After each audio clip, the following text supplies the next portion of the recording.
Are you getting distracted by the promise of a US trade deal?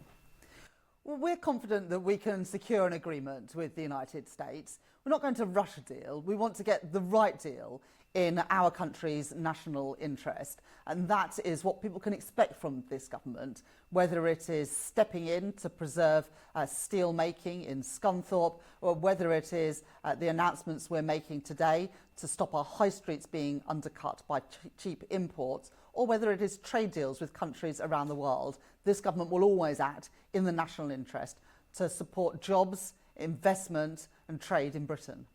The US Vice President has suggested that you might be close to a deal. You're due to meet your US counterpart Scott Bessent shortly, and negotiations are ongoing in the background. What are you prepared to offer him? Well, those negotiations are ongoing. It's clear that the United States also wants to secure an agreement with the UK, which reflects the huge strengths our economy has, the political and financial stability that Britain is able to offer, as well as being a country that is open to business, investment and to trade. So we'll continue those discussions, but I'm really clear that we will only sign a deal if it is in our national interest to do so. That is the red line for this government. Speaking of red lines, can you guarantee that you won't water down food and road safety standards as well as online safety rules? Those are important issues, and on food standards we've always been really clear that we're not going to be watering down standards in the UK.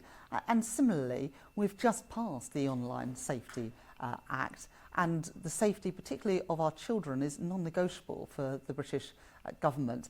But there are areas where on both sides we can reduce barriers to trade, particularly tariff barriers, to reduce prices for consumers, but also to support jobs and industry in both of our economies, and that's what we're determined to do as a government. But many of the prizes that the US is eyeing up are non-tariff barriers, things like regulation. So what about road safety?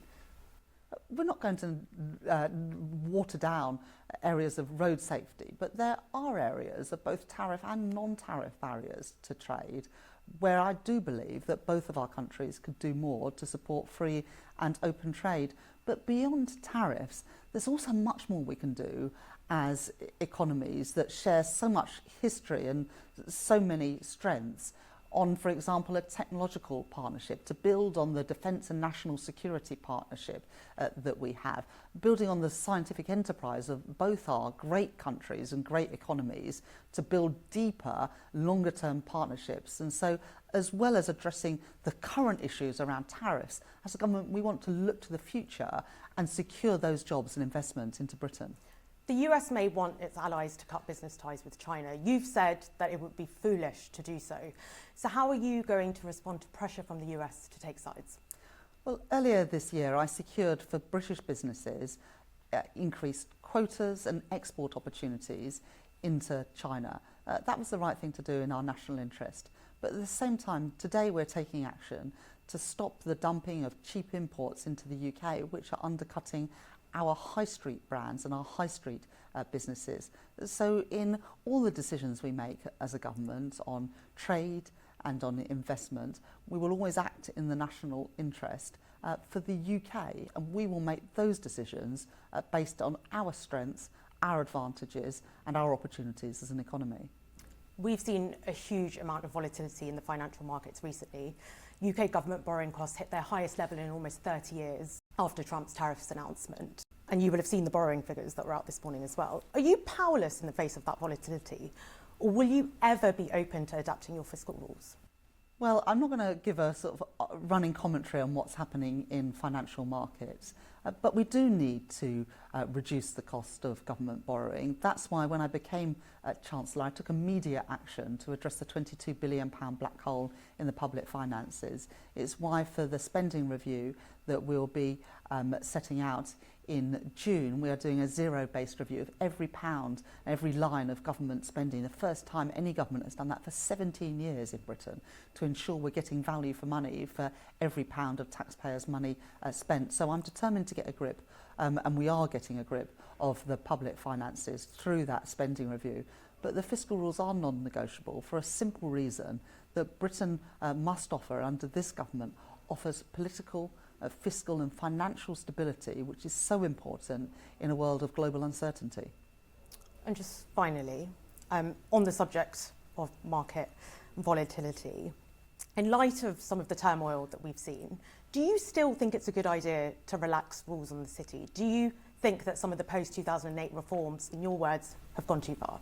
I want the regulators to regulate not just for risk, but also for growth. There are huge opportunities to bring more investment into Britain, and that's why we are reforming how all of our regulators work across a whole range of areas to bring more investment into Britain, to grow our economy and create more good jobs, paying decent wages. We'll make no apology for that. That's what acting in the national interest for Britain means, attracting investment, attracting jobs into our country, in the end to improve living standards for ordinary working people right across our country.